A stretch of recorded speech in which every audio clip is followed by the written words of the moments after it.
when my daughter-in-law tossed a glass of red wine into my face during our family dinner, the room went dead silent. I simply wiped the cold liquid from my cheek and smiled. They saw a humiliated old woman, but I saw an opportunity.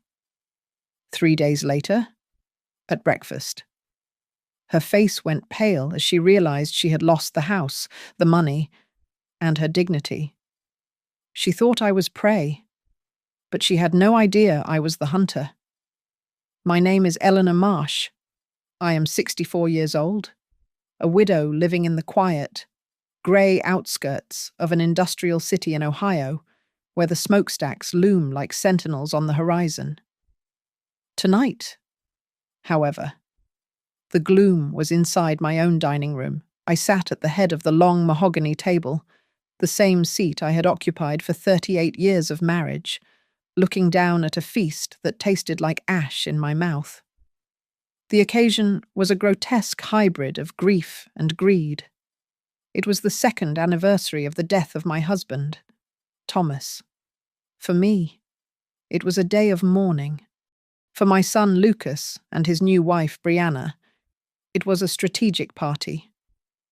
They had invited relatives from both sides and a few influential friends to celebrate what they called a transition. In their eyes, this dinner was the official announcement that they were selling my house, liquidating my assets, and moving us all to a high-rise in the city. The table was set with my finest china and heavy silverware, but the atmosphere was so taut it felt as though the crystal glasses might shatter from the pressure alone. Conversation had been sparse and cold all evening. My sister-in-law kept her eyes on her plate, and my old neighbour, Mrs. Kurt, fidgeted nervously with her napkin. Brianna, sitting to my right, looked impeccable and predatory. She was in her early 30s, beautiful in a sharp, modern way, but her eyes held zero warmth. Throughout the meal, she had been making passive-aggressive comments about my memory, hinting that I was no longer capable of managing my own affairs. When I politely corrected her about the date of a document she mentioned, her facade cracked. Brianna placed her fork down with a deliberate clatter. She looked around the table, soliciting an audience, and loudly declared that I was losing my mind. She accused me of hiding the property deed and intentionally shuffling the paperwork to sabotage their financial future. She painted a picture of a senile, spiteful old woman holding back her brilliant son from success. Lucas, sitting opposite her, did not defend me. He nodded, swirling his wine, validating every poisonous word she spoke. Then came the moment that froze the room. In a sudden fit of theatrical rage, fueled by Lucas's silent approval, Brianna grabbed her glass of red wine. With a sneer of absolute contempt, she hurled the contents directly into my face. The shock was immediate and visceral. The liquid was cold, shocking my warm skin. It splashed across my eyes, blinded me for a second, and dripped down my chin, soaking into the collar of my white silk blouse. The sharp, acidic smell of fermented grapes filled my nostrils, overpowering the scent of the roast beef. The sound of the glass slamming back onto the table echoed like a gavel striking a judge's bench. For a heartbeat, there was absolute silence. I could hear Mrs. Kurt gasp, a sharp intake of breath that sucked the air out of the room. I did not scream. I did not cry. I did not raise my hand to wipe the stain. I sat, statue still, the red wine dripping from my nose like blood. Inside my chest, my heart hammered against my ribs, but I forced my breathing to remain steady. I counted the beats. 1, 2, 3.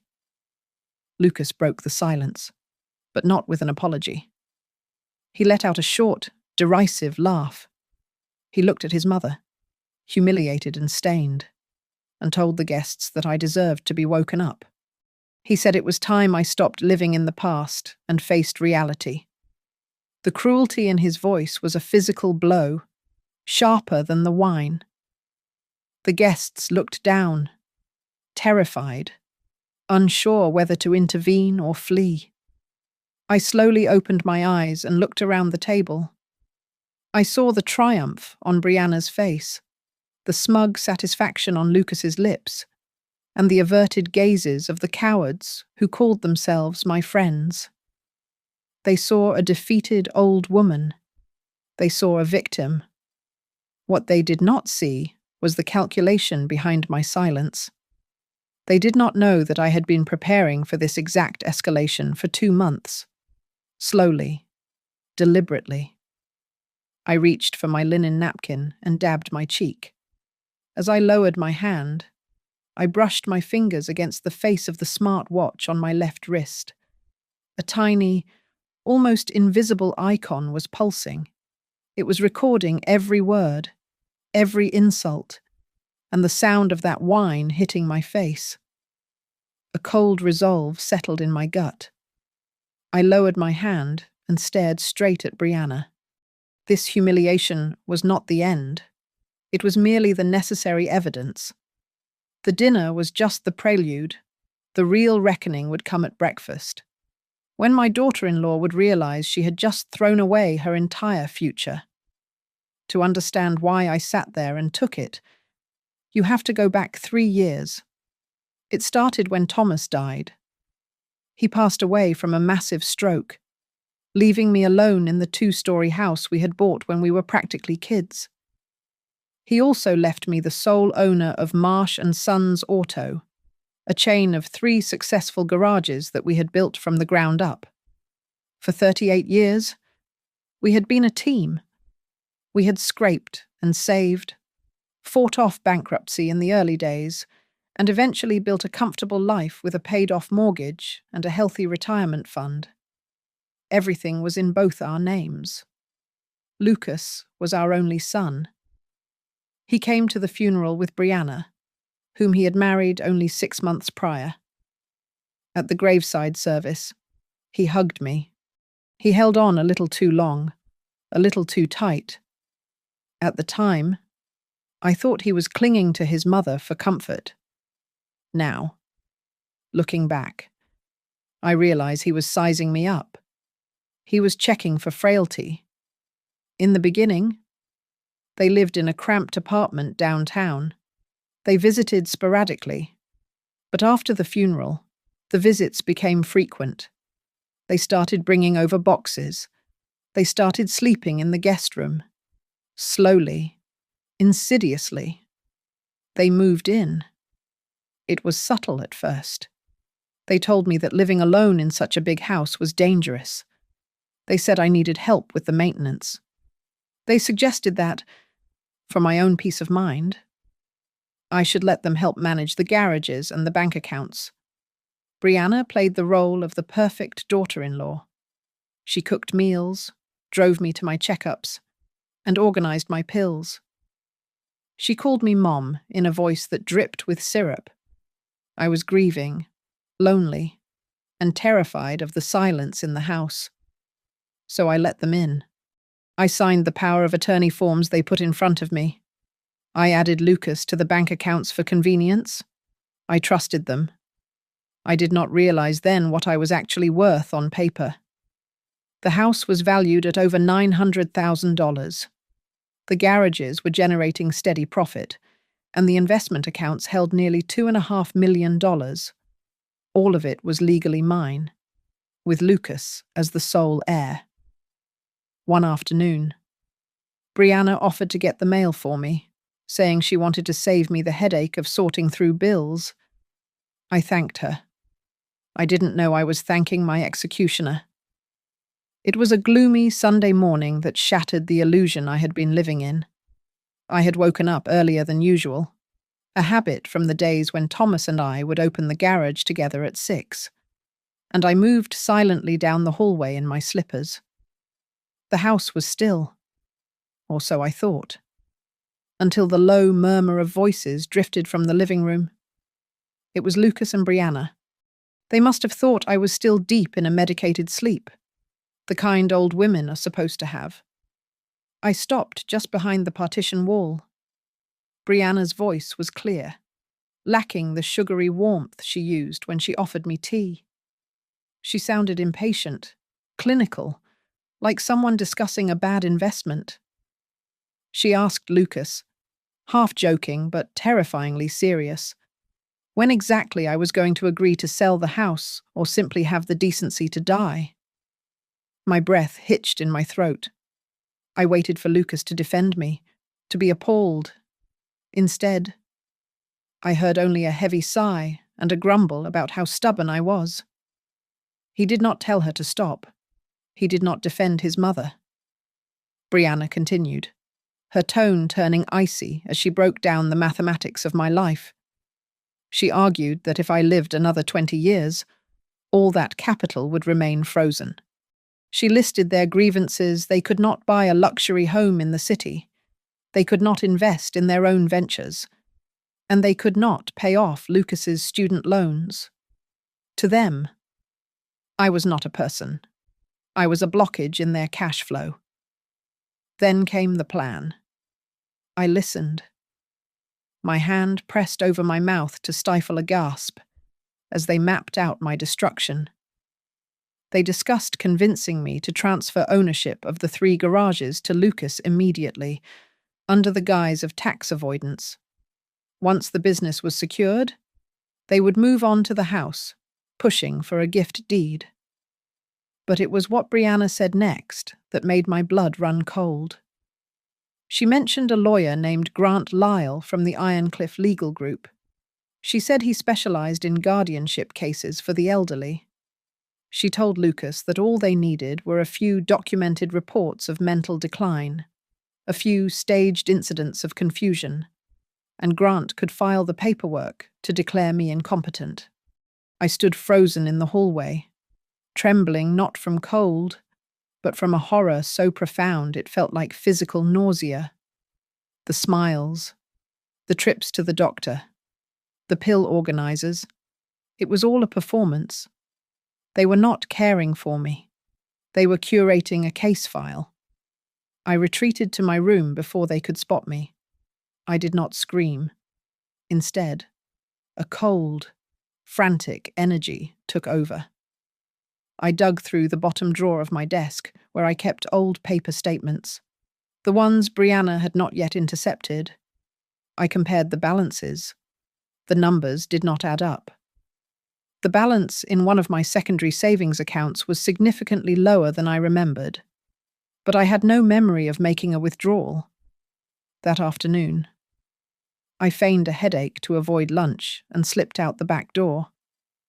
I met Jordan, a mechanic who had been with Thomas for 15 years, at the main garage. He was loyal to the bone. I asked him to pull the digital transaction history for the business accounts. His face went pale as he showed me the screen. There were regular transfers, thousands of dollars at a time, siphoned off to a personal account under Lucas's name and a shell company linked to Brianna. I drove home in a daze. That night, I sat on the edge of my bed, staring at the framed photograph of Thomas on the nightstand. I knew that if he were alive, he would have seen through them instantly. He would have protected me. But he was gone, and I was the only one left to defend the legacy we had built. The crushing weight of betrayal sat heavy in my chest, but as the hours passed, that grief began to harden. It transformed from a soft, weeping wound into something cold, sharp, and metallic. I was not going to let them win. That first night, after discovering their plan, I locked my bedroom door. The click of the latch echoed in the silence, a sound of pathetic self-preservation. I lay there in the dark, listening to the house settle, terrified that my own son might barge in to demand a signature or a password. But as dawn broke and the grey light filtered through the curtains. That fear began to curdle into something else. Fear was for prey. Fear was for the weak. If I continued to act like a frightened rabbit, I would simply be making their hunt easier. I sat up and looked at my hands. They were wrinkled now. Yes, veined and spotted with age. But these were the same hands that had helped Thomas build an empire from a single rusted toolbox. I remembered the early days of Marsh and Sons Auto.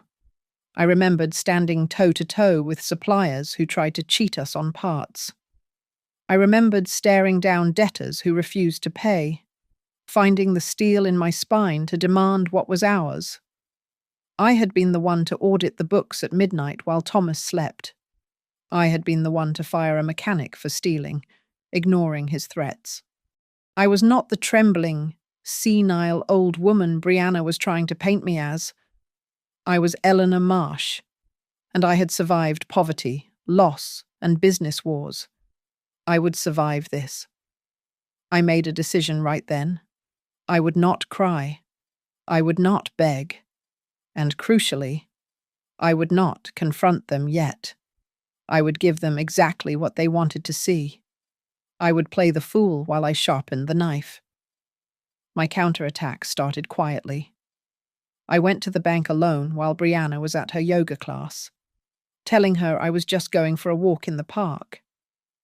I sat with a manager I had known for 20 years and requested a change to my confidential access codes. I silently cancelled 2 automatic transfers that I had never authorized, cutting off a small stream of cash flow to Lucas. It was a test. If they panicked immediately, I would know they were watching the accounts hourly. Then came the legal armour. I scheduled a consultation with Amelia Price at Harbourline Counsel Associates. I had done my research. She was a shark when it came to elder law and asset protection. I met her in a coffee shop 3 towns over to avoid recognition. When I laid out the timeline, the overheard conversation, and the missing money, Amelia stopped taking notes. She looked at me with genuine horror. She told me I needed to revoke Lucas's power of attorney immediately and freeze his access to the business assets. We need to know where the money is going, I told her. That led me to Owen Blake. He was an ex-police officer turned private investigator, a man who looked like he had seen everything and was impressed by nothing. I hired him to shadow Lucas and Brianna. I wanted to know who they were meeting, what they were buying, and if they were hiding assets. I handed him a check and told him to find me the ammunition I needed to bury them. At home. The performance began. I started intentionally leaving my reading glasses in the refrigerator. I would ask Brianna the same question 3 times in an hour, watching her patience snap behind her fake smile. When I answered questions about the past with deliberate vagueness, I saw the relief in her eyes. She thought her plan for guardianship was working perfectly. She thought I was fading. She had no idea I was memorizing every lie she told. One evening, after a particularly exhausting performance of confusion over the television remote, I retreated to my bathroom. I looked at myself in the mirror, washing the makeup from my face. I traced the deep line on my forehead. They saw a fading map. I saw a fortress.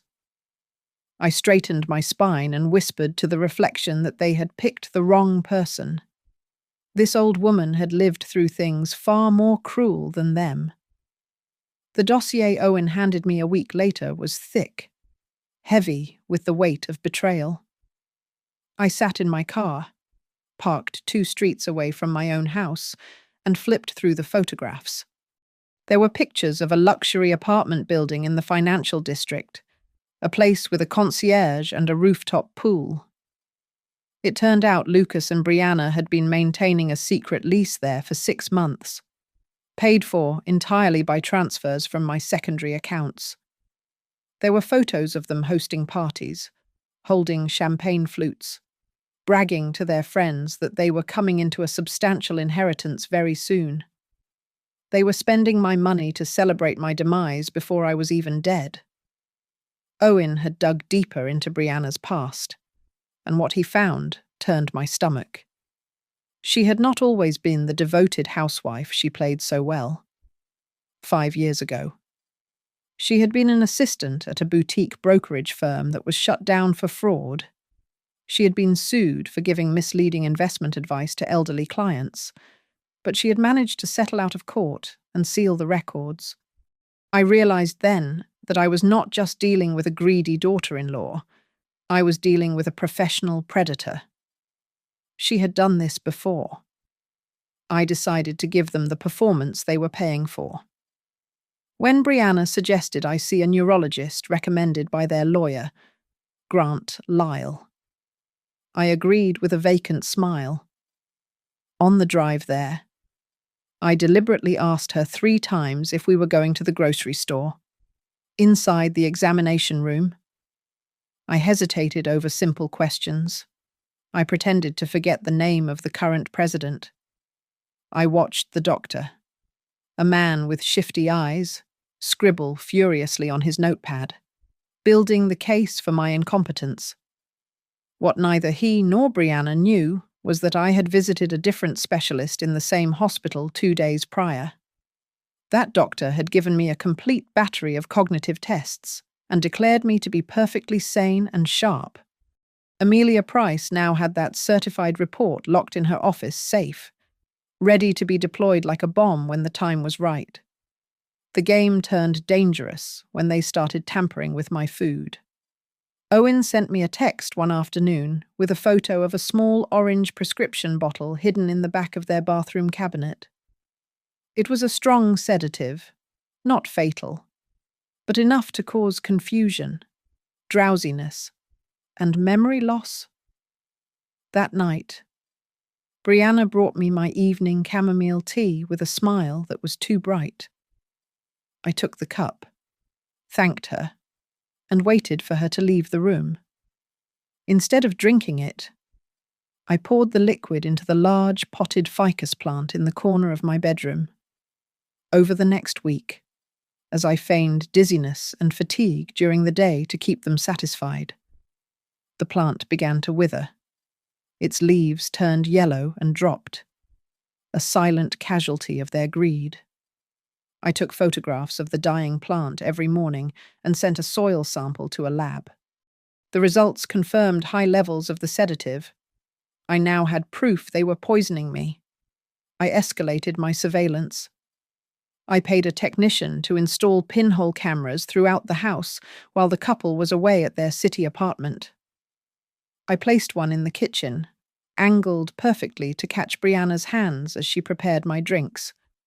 I put another in the study, which captured high-definition footage of Lucas trying different combinations on my wall safe. I even placed an audio recorder in the garage, catching them arguing over which of my vintage cars they would sell first. While they plotted my end, I rewrote their future. I met with Amelia again and finalized a new will. My house would not go to Lucas. It was being deeded to a local community housing trust.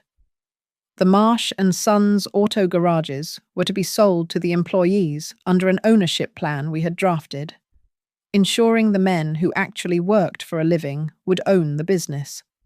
As for Lucas, I left him a fixed, modest stipend, but I added a poison pill clause he would only receive it if he had committed no crimes against me. He had already violated that clause 12 times over. The satisfaction of the trap was intoxicating. One afternoon, I walked past the living room and saw Brianna pacing, her phone pressed to her ear.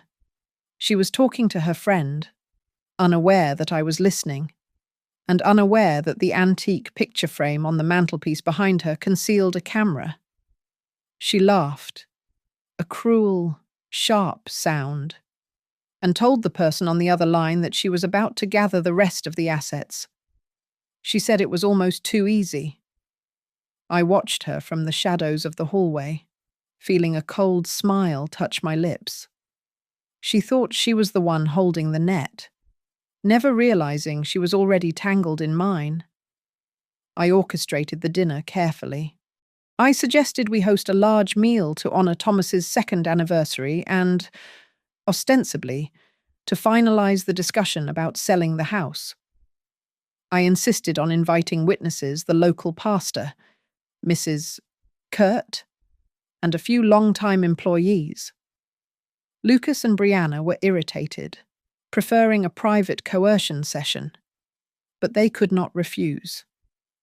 Before the guests arrived, Amelia and Owen helped me tape a recorder under the dining table and ensured my watch was syncing to the cloud. During the meal, I fed them exactly what they wanted. I dropped nonsensical comments, asking if it was snowing outside in the middle of July. Brianna beamed, performing her role as the saintly caregiver. She loudly recounted stories of my alleged forgetfulness to the pastor, shaking her head with fake pity. But then, I pivoted. When she lied about me missing a bill payment, I corrected her with the exact date and time of the transaction. When Lucas tried to talk over me, I spoke clearer, louder. I announced to the table that I wanted an independent audit of all transfer papers. That was the spark. Brianna snapped. She stood up, screaming that I was doing this to spite them. She grabbed the wine glass. I saw her knuckles turn white. I didn't flinch. I let the wine hit me, knowing that the shock on the guests' faces was the final piece of evidence I needed. After the guests shuffled out, mumbling their awkward goodbyes, the performance ended. Brianna's apology had been a thin veil, a muttered sorry about the mess while she glared at the stain on my shirt. But the moment the front door clicked shut and the deadbolt slid home, the atmosphere in the house shifted from embarrassment to open hostility. Lucas and Brianna followed me into the kitchen, where I was rinsing the wine from my face. There was no remorse now. Brianna leaned against the counter, her arms crossed, and told me that my little stunt at the table proved I was unfit to be in society. She hissed that if I acted out like that again, they would not wait for the paperwork. They would have me sedated and dropped off at the cheapest nursing home they could find by morning. I stood there with a wet towel pressed to my cheek and said nothing. I let my silence act as an invitation for them to dig their own graves inside my mind. However, I was cataloguing every word. I knew my watch was capturing the venom in her voice, the specific threat of institutionalization, and the way Lucas simply stood there and let it happen. I knew that while a judge might dismiss a family argument, a jury would never forgive a young woman threatening to discard a widow like trash because she was inconvenient. Later that night, after the house had fallen into a heavy, uneasy silence, I crept downstairs to the back porch. Owen was waiting in the shadows of the garden. I handed him the watch and the memory card from the kitchen camera. He took them without a word, his face grim. He told me he would upload the files immediately to Amelia and his contact at the Millbridge Police Department. The evidence of the physical assault with the wine and the verbal abuse that followed was now safely out of this house and into the hands of the law. The next morning, I told Brianna I was going to the library, but instead, I met Amelia at the bank. We sat in the private office of the branch manager and systematically dismantled my son's future. I closed every single joint account. I transferred the bulk of my liquid assets, over $2 million, into a protected trust that Amelia had set up. It was a blind trust with strict stipulations, ensuring that Lucas could not touch a single cent without a court order, which he would never get. From the bank, we went to the law office where I signed the preliminary contract to sell Marsh & Sons Auto to the employee collective. Amelia had inserted a special clause we called the dead man switch. It stated that if there was any attempt to declare me incompetent, or if any evidence of coercion surfaced, the sale would execute immediately and irrevocably, stripping the business from the estate before Lucas could even hire a lawyer to contest it. While I signed the papers, Amelia filed an emergency petition for a temporary protection order. She listed the emotional abuse, the financial fraud we had uncovered, the traces of sedatives in the soil sample, and the assault at the dinner party. It was a nuclear option, but we were not going to detonate it until the weekend. I returned home and played the part of the defeated mother perfectly. I moved slowly, kept my head down, and apologized for the night before.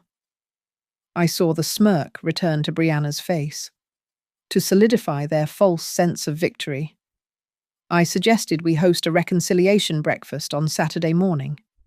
I told them I wanted to make things right. I asked to invite the pastor and Mrs. Kurt again to witness our fresh start. I also mentioned that my lawyer, Amelia, might drop by with 2 of her associates to help explain the estate planning. Lucas and Brianna exchanged a look of pure greed, thinking this was the surrender they had been waiting for. They agreed instantly. That evening, I sat in the living room with Brianna.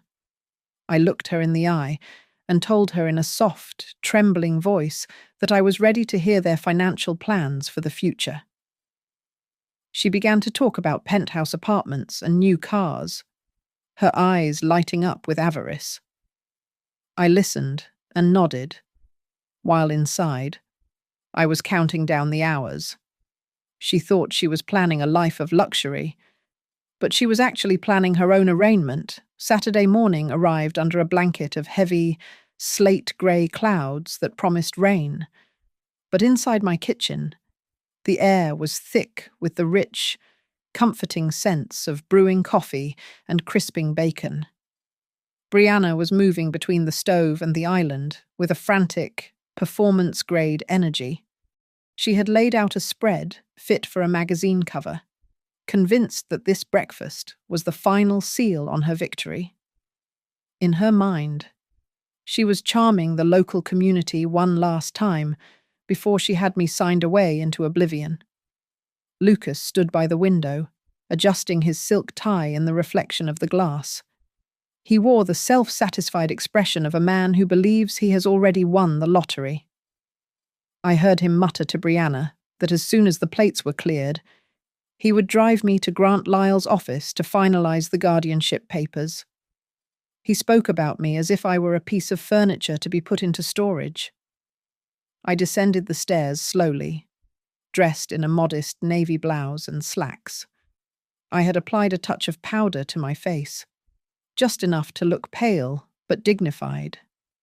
Crucially, I had rolled my sleeves up just enough to reveal the faint, yellow-purple bruising on my left wrist.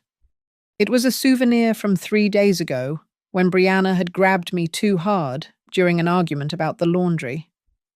I wanted those marks to be visible. My movements were deliberate and heavy, miming the frailty they expected. But behind my glasses, my eyes were sharp and unblinking. The doorbell rang, signaling the start of the show. The guests filtered in, shaking off the damp morning air. There was Pastor Evans, clutching his Bible, and my nosy but well-meaning neighbour, Mrs. Kurt.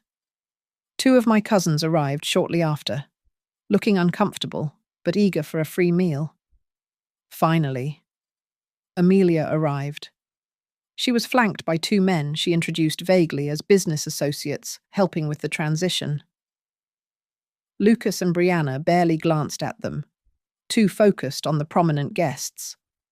They did not know that the tall man in the grey suit was a senior financial fraud inspector, and the man in the denim jacket was a plainclothes detective from the Millbridge precinct. We took our seats. Brianna immediately launched into a monologue directed at Pastor Evans.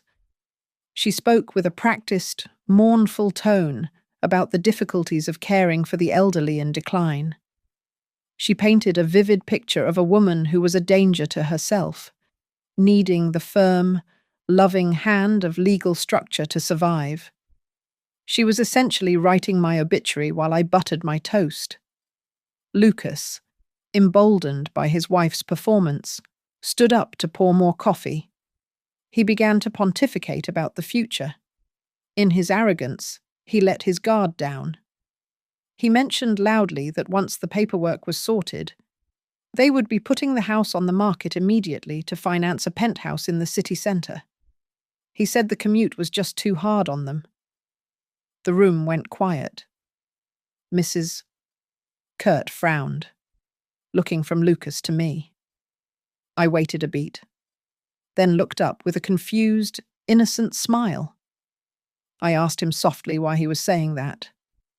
I reminded him that he had promised to keep this house as a memorial to his father. The question hung in the air like smoke. Lucas froze, the coffee pot hovering over a cup. The silence was absolute, broken only by the scrape of a knife against a plate. He stammered, trying to backtrack, claiming I must have misunderstood. That was when the man in the grey suit, the financial inspector, leaned forward. He had been silent until now.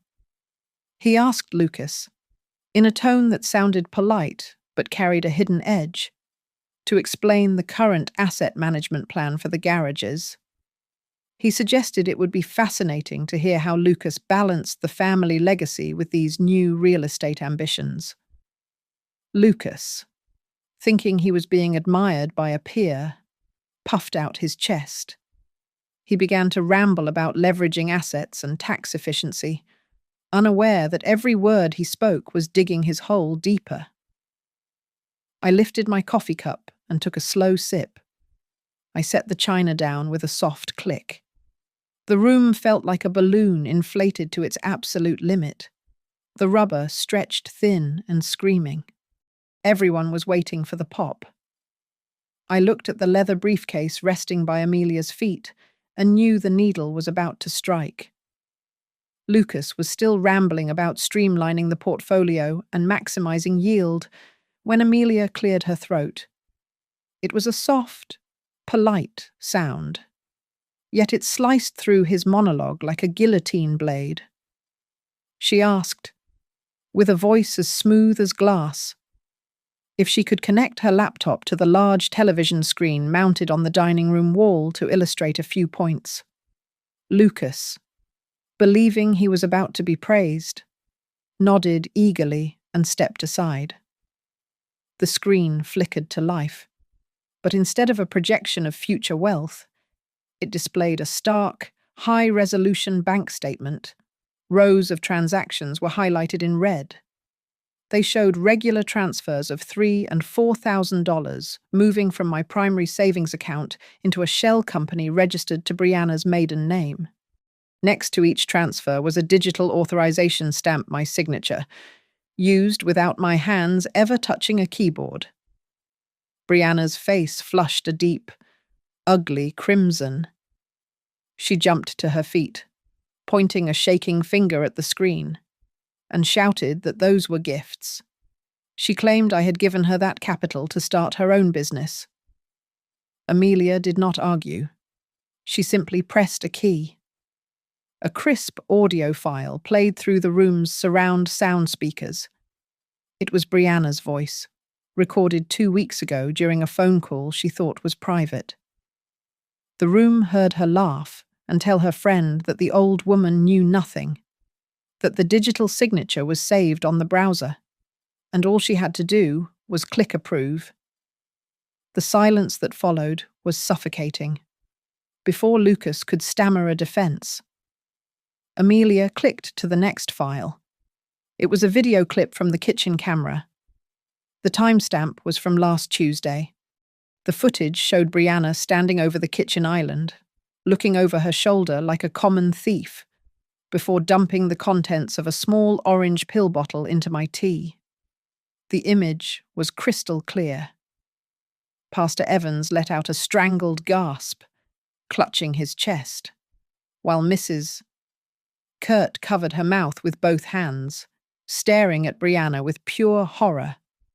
The man in the grey suit, whom Amelia had introduced as a business associate, slowly stood up. He did not look like a consultant anymore. He identified himself as a senior fraud inspector. His voice was devoid of emotion as he cited the specific statutes regarding elder abuse, financial fraud, and intent to cause bodily harm. He informed the table that an official investigation had been opened based on the evidence collected over the last 2 months. Brianna began to shriek. She accused me of manipulation, of setting them up, of being a vindictive witch. Amelia's response was to play one final audio file. It was the recording from the dinner party, the sound of Brianna screaming, the wet slap of the wine hitting my face, and then Lucas's voice, clear and cruel, saying that I needed to be taught a lesson. Then came the sound of my own silence, a haunting contrast to their violence. Just as the audio faded, the back door opened. Owen walked in, looking grim. He bypassed the stunned guests and dropped a thick stack of photographs onto the center of the breakfast table. They slid across the polished wood, fanning out to reveal Lucas and Brianna popping champagne in a luxury apartment, laughing and toasting to the sale of the old hag's house. Then came the final blow. Amelia turned to Lucas, who was pale and trembling, and delivered the news that broke him. She announced that the house we were sitting in no longer belonged to him in any capacity. She revealed that 3 weeks ago, a new will had been certified and sealed. The property had been deeded to a local community housing trust for low-income families. As for the rest of the estate, Lucas was set to receive a small, fixed stipend, but only on the condition that he had committed no crimes against his mother. Amelia looked at the inspector, then back to Lucas, and stated simply that the condition had been irrevocably broken. Brianna swayed on her feet. Her hand grasped for the edge of the table, missing it and knocking over a crystal water pitcher. She stumbled back toward the sink, her face draining of all color, her eyes rolling back as the reality of her ruin hit her with physical force.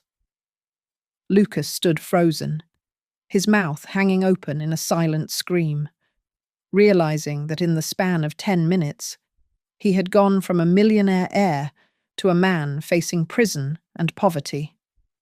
And the breakfast had not even been served.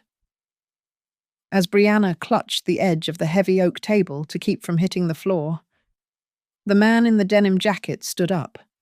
He was not a business associate. He pulled a badge from his pocket, and his voice was flat and professional. He told Brianna Marsh she was being detained on suspicion of elder abuse and attempted poisoning, and he warned her that anything she said from that moment on could be used against her in a court of law. She spun around, eyes wild, looking for her husband to save her. She screamed at Lucas to tell them that they were just helping me, that it was all a misunderstanding. But Lucas did not step forward. He took a stumbling step back, raising his hands as if to ward off a contagion. He whispered, his voice trembling, that he did not know about the pills. He claimed he had nothing to do with the medicine and that it was all her idea. The look on Brianna's face shifted from panic to a hollow, crushing shock. Her partner in crime, the man she did this for, had just served her up to save his own skin. Amelia did not let the moment breathe. She opened a folder and calmly read the summary of their immediate future. She announced that as of this morning, all joint accounts held by Lucas and Brianna were frozen. She stated that a forensic audit of the garage finances would begin on Monday, that I would undergo an independent medical review to refute their claims, and that an emergency protection order was now in effect. Then, my neighbour, Mrs. Kurt, stood up. She was shaking, but she looked angry. She announced to the room that she was ready to talk to the police. She said she had heard Brianna screaming at me through the walls and had heard things being thrown late at night. She admitted she had known something was wrong for a long time. It was the final nail in Brianna's coffin. Lucas saw his life disintegrating.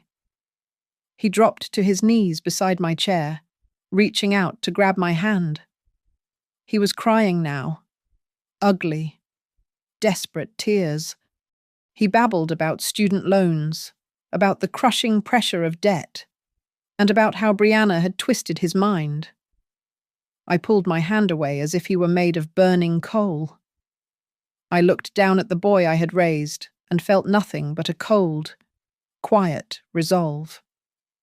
I told him calmly that from the moment he agreed to treat me like an asset instead of his mother, he ceased to be my son. Then came the final blow. Amelia held up one last document. It was the preliminary contract for the sale of Marsh and Sons Auto, signed and executed that morning. She told them the garages were gone, sold to the employee trust. That was it. The golden goose was dead. Brianna's eyes rolled back in her head. She swayed violently, her knees buckling. The officer caught her by the arm, not to comfort her, but to keep her from cracking her skull on the tile. She hung there, limp and defeated. The financial inspector cleared his throat and delivered the postscript. He explained that per the clause in the new will, any beneficiary who commits fraud or violence against the estate is automatically disinherited. He looked at Lucas and confirmed that he had lost the stipend. He was walking away with absolutely nothing. The handcuffs clicked around Brianna's wrists with a sound of finality as they dragged her out the front door. She found the strength to scream back at me that I would regret this. The guests averted their eyes, unable to look at her. Lucas was led into the living room to be questioned separately, slumped over like a man whose skeleton had been removed. He realized too late that no one in that room was on his side. Slowly, the kitchen emptied. The guests left in a stunned hush. It was just me, Amelia, and Owen left in the wreckage of the breakfast. I picked up a napkin and wiped a few drops of spilled wine from the table. I took a sip of my cold coffee and listened to the house. It was silent. It was safe. I looked at Amelia and offered a small, tired smile. I told her that at least this morning, I was the only one who did not have to pretend. I turned to the window and listened to the siren of the police car fading into the distance, marking the end of the war. Thanks for listening to my story. I would love to know where you are tuning in from, so drop your city or country in the comments down below. If you enjoyed seeing justice served, please make sure to subscribe to Grandma's Family Diary. Hit that like button and smash the hype button to help get this story out to more people.